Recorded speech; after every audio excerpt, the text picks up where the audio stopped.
Good afternoon, faithful listeners and viewers of Equinoxe Radio Multimedia. You're welcome to your health program, where a platform where we have the opportunity to discuss health-related issues. For presentation, I am Esie Luciliengu. Colon cancer is a growing public health problem in the country, with individuals facing this condition. This disease affects several people and presents challenges in terms of awareness, access to healthcare, cultural perceptions. However, on today's edition, we're looking at the objective. That's the objective of our program today, is looking at the causes and why not the preventive measures of colon cancer. And before I introduce my guests in the studio, I have the honor to introduce my co-host, Immaculate Fogwe. Good afternoon. Good afternoon to you, Lucy. Good afternoon to you, Doctor. Good afternoon to our millions of televiewers and, of course, listeners. It's always a pleasure being with you all. Thank you, Immaculate. And our guest for today is no other person than Dr. MOSSE BA Wilfried. He is a radiation oncologist practicing or serving at the Cameroon Oncology Center here in the city of Douala. Good afternoon, Doctor. Good afternoon, Lucy. A pleasure having you on the program. Thank you for having me today. Yeah, without any waste of time, we begin with our first question. First, we would like to know, what is cancer all about, briefly? Well, this is a recurrent question. Basically, cancer is a cell disease. For some reason, one cell will start dividing itself abnormally and indefinitely. And this group of cells now will get a kind of ability and a kind of superpowers. Mm-hmm. Those superpowers are like they can evade cell death. They can destroy the primary seeds and move from there and invade in other organs. We call it metastasis. This group of cells can also redirect your energetic system, your blood system, to their own growth. And at the end, if nothing is done, this patient will surely die.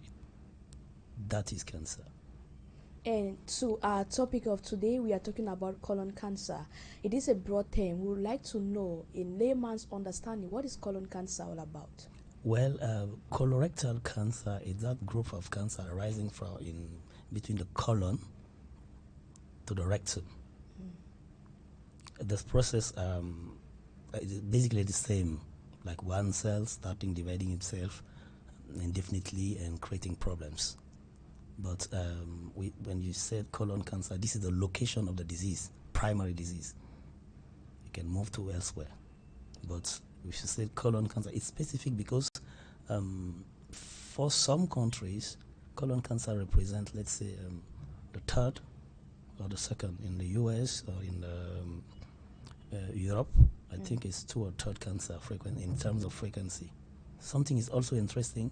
We have actually the means to screen. There is actually means also for genetic testing. We'll talk about it later. And we know that discovered early is more easy to treat. When we said talk about precancerous lesions, those are those lesions that are not yet cancer. So at 100%, they can be cured. Mm.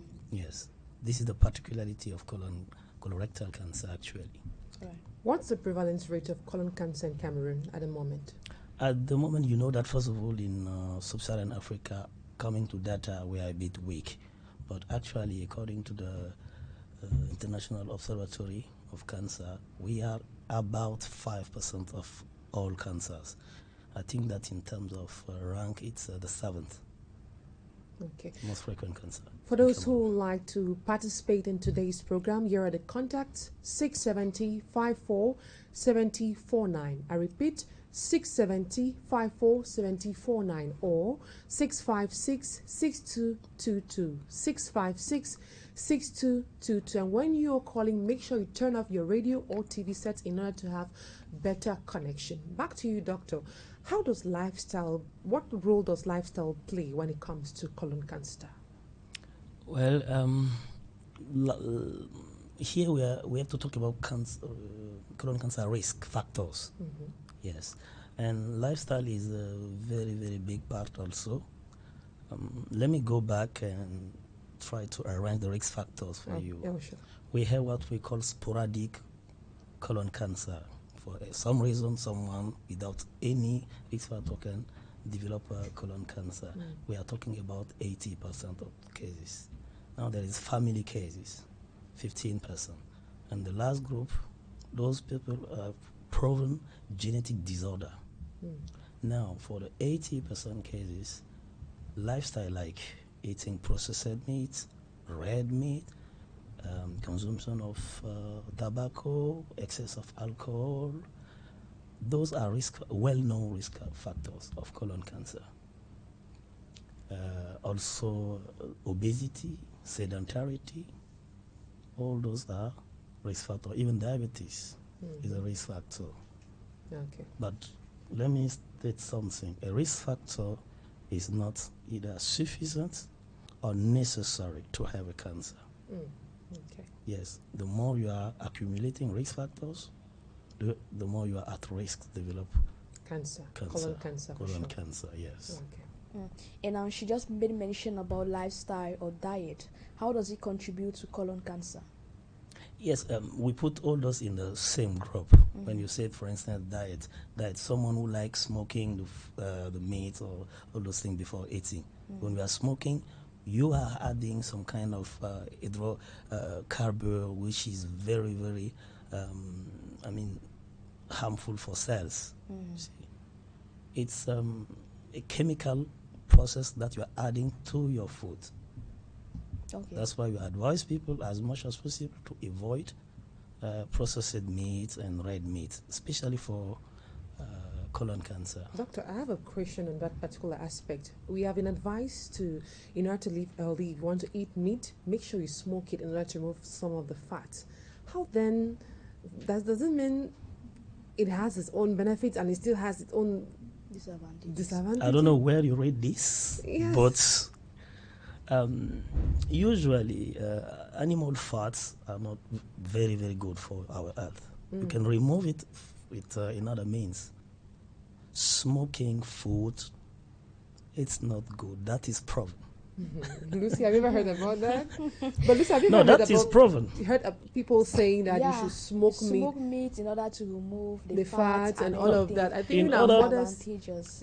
That's why I said, you can take a point which is true, Yes. and when we add another point which is not true, the entire is not true. Okay. Remove the fat is good, but smoking the food is not the best way to remove the fat. Okay. That is important.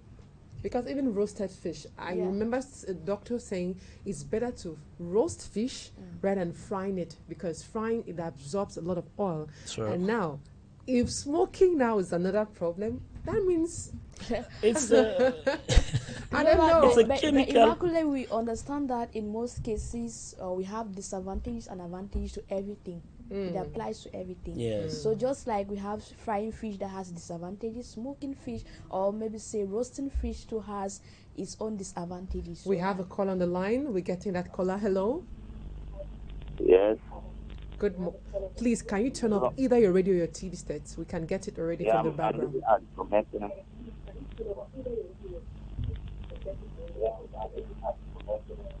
Hello.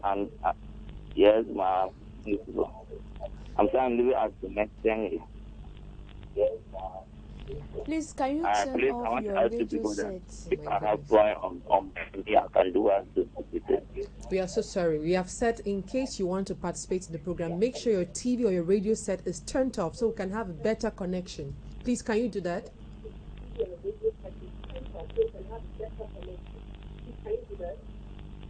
Yeah, ma. Okay, you're quick. It's fine. Please, if you like to participate in the program, turn off your TV or your radio. We have another call on the line. Hello.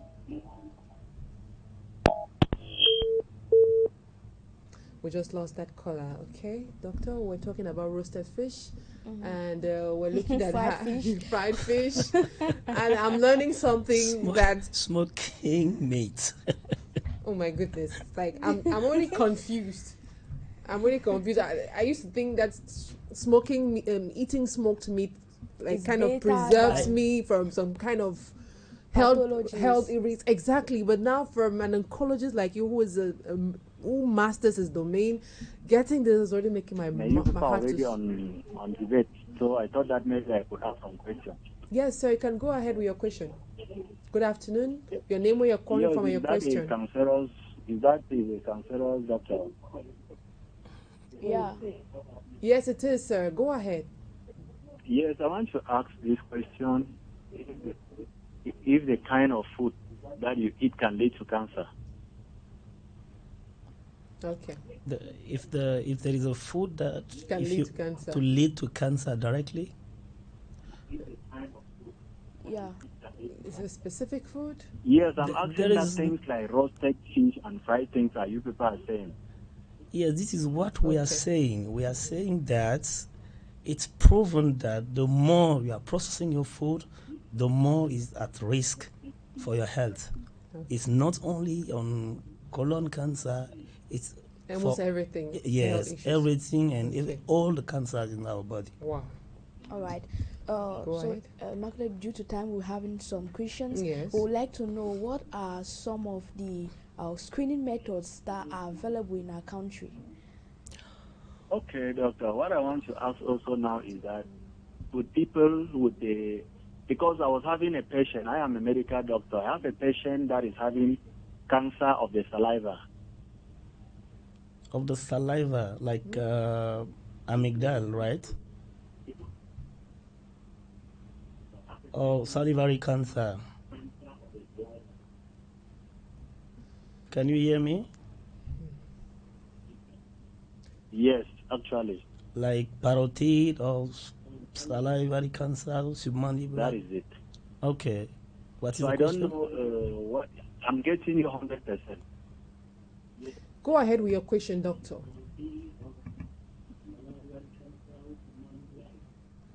It's just because they still have their TV sets on and their radio sets. We have said many times, when you want to call, make sure they are turned off, because you can clearly get it from the background, and it's not the best when it comes to connection. All right. So we were talking about the screening methods available, and also briefly you tell us how we can prevent colon cancer. Well, as I stated, there is screening methods, but in sub-Saharan Africa and especially here in Cameroon, there is not an organized screening for colorectal cancers. Okay. Yes. What is recommended is that according to your age, according also to your family history, there is some people that are at average risk. There is some also that are at high risk. Yes. For those who are at average risk, around 45 to 50, you can meet your gastrointestinal doctor. Yes. Usually they are doing a colonoscopy, and now you can schedule now a kind of follow-up for you. Yes, this is an invasive method. There is also some methods. I'm not sure if they are fully available in Cameroon, but they are looking for bloody stool. Yes, because those are one of the first symptoms to get bloody in the stool. It can be something really occult. You cannot see it. So this method is less invasive and it's also effective. Those are for average risk people. Now, for those people who get, who have one of their relatives who get cancer very early, like before 50, your first degree relative, like siblings and parents. Yes. Those groups are really at with a high risk. Yes. So for those people also, it's the same thing. Go ahead, meet the gastrointestinal doctor, and to proceed for your screening. There is a kind of program and schedule to follow. All right. Thank you very much, Doctor, for honoring our invitation. Thank you. You're and welcome. we hope to have you next time again. Sure. Thank you very much, Immaculate, for being. It's always a pleasure, Lucy. And thank you, ladies and gentlemen, for honoring our rendezvous today for your health program. For presentation, I have been a Lucy Liengo. At the technical dashboard, we had Jonathan Babiola and Louis Pego will leave you in the company of interesting programs. Happy Labor Day to all the laborers out there.